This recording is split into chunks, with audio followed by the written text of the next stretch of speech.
Ngayong araw nga mga kaprobinsyano, eto't bigla nga kami napahinto dito sa aming suki na nagtitinda ng pugo. Medyo matagal na rin kasi nung huli ko itong mailuto mga kaprobinsyano. Kaya nung mapansin ko nga kanina parang nag-crave agad ako. Ito nga palang aking suki na ito mga kaprobinsyano. Madalas nga pala siyang nakapwesto dito sa Barangay del Pilar, Saragossa, Nueva Ecija. Along the highway nga lang kaya madaling makita. At kung mapapansin nyo nga mga kaprobinsyano ay talagang kay tataba ng kanyang tindang pugo. At ang nakakatuwa pa nga mga kaprobinsyano binigyan niya pa tayo ng free na itlog. At kung mapapabili ka nga dito mga kaprobinsyano at follower kita, panigurado nga may free ka sa kanya. At pagdating nga namin ng bahay mga kaprobinsyano, eto't nagpakulo agad ako ng tubig. At syempre, diretso na rin naming babalahibuhan. Mahirap na kasing pagtagalin at ito kasing pugo kapag ka mainit ang panahon ay mabilis madedo. Patulong ko nga nagbabalahibo mga kaprobinsyano itong aking bayaw. Na-miss nga rin daw niya yung pugo. Lalo na nga raw kung ito magiging pangpulutan pa. Talaga nga namang napakabisaring tampuluts nito mga kaprobinsyano. Kung maitatanong nyo nga mga kaprobinsyano yung presyo ng isang pirasong pugo dito sa amin, nagkakahalaga nga po pala ito ng 10 piso. At kung minsan nga na nagtataas ang presyo, umaabot nga ito ng 12 hanggang 15 pesos ang isa. Mabuti na nga lang ngayon at medyo mura pa. Kaya kapag bumili nga kayo mga kaprobinsyano, sulitin nyo na. Yung 20 piraso, panigurado solve na kayo At maya nga lang din mga kaprobinsyano, ito dumating nga rin pala yung isa kong kaibigan. Kaya ito tumulong na nga rin siya maglinis ng mga laman loob. Ang medyo matagal lang din naman dito mga kaprobinsyano yung pagbabalahibo at paglilinis ng mga laman loob. Dahil medyo maliliit nga itong mga pugo. Pero pagdating naman sa lasa ng karne nito, kapag nailuto mo nga ng mainam-inam, paniguradong uulit-ulitin mo. Kaya kahit medyo matrabaho, solve ka naman dito. Simpleng luto lang na may gagawin ko rito mga kaprobinsyano. Sinangkapan ko nga lang ito ng luya, bawang tanglad, paminta, marami-raming asin at itong betsin. At syempre, isang timbang tubig. Isang tabo lang pala. Dito ko na nga sinalang mga kaprobinsyano sa pressure cooker para mabilis nga yung ating pagluluto. Yung 30 hanggang 40 minutos na pagkulungan nito okay na. At pagkalipas nga ng 40 minutos mga kaprobinsyano, eto't pinasingo ko nga lang muna yung pressure. Parang sa ganun nga safe nating mabuksan. Yung 40 minutos nga mga kaprobinsyano parang nasobra pa yata yung pagkalambot. Kaya kung 30 minutes nga lang na paghihintay okay lang din. At nung mahango ko na nga yung pinalambutan nating pugo, sinalang ko nga agad yung kawali at nagpainit nitong marami-raming mantika. Tama nga po kayo mga kaprobinsyano at fried pugo nga po yung ating recipe ngayon. Talagang medyo dinamihan ko nga yung paglalagay ng asin kanina mga kaprobinsyano. Parang sa ganun ay kumapit nga sa laman ng pugo yung mga ginamit nating pampalasa. At sa pagpiprito nga nito mga kaprobinsyano, kapag ganyang nag-golden brown na nga at talaga namang medyo nagkikrispy na rin, iyaan na ang sinyales para hanguin. Sa amoy pa nga lang nito mga kaprobinsyano, paniguradong mapapahanap ka na ng kanin. Hindi nga lang ito mabisang pangpulutan at talaga nga namang the best ding pang ulam. Kahit sabihin mo ngang fried pugo lang ito,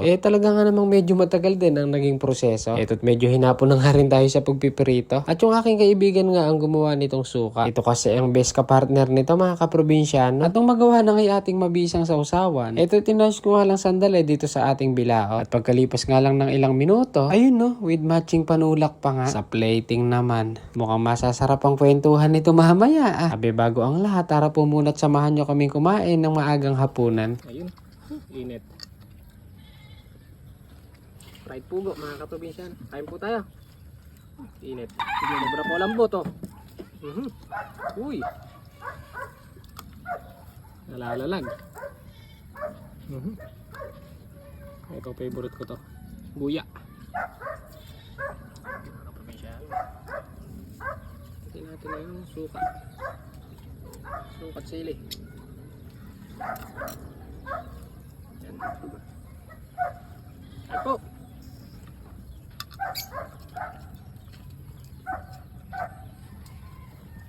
Ulam.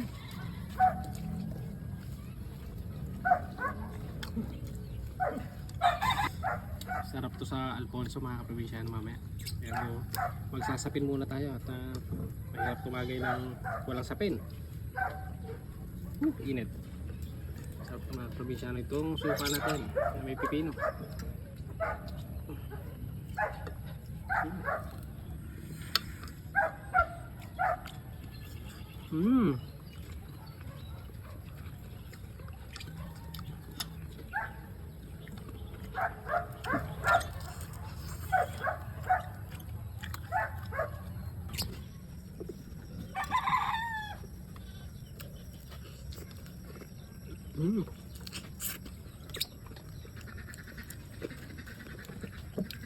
Sa pag-uulam nga nitong pugo mga kaprobinsyano, mapaparami talaga ang iyong kain. Kaso control nga lang din at wag araw-arawin. Dahil kapag inaraw-araw mo nga ito, baka mga palang iyong batok. Madalang ko lang din naman itong lutuin mga kaprobinsyano. Sa isang buwan nga kung hindi dalawa, isang beses lang ako nakakapagluto. At pagkatapos nga namin kumain, mahinga nga lang kami sandali at diretso na rin kaming tumagay. Yung ganitong banding nga mga kaprobinsyano paminsan-minsan, ako nga nare-relax kahit papaano. O paano ba yun mga kaprobinsyano? Hanggang dito na lang po muna yung ating video. Kung nagustuhan nyo po yung ating luto series ngayon, baka naman isang like and share naman dyan. Hanggang sa muli. Bye-bye!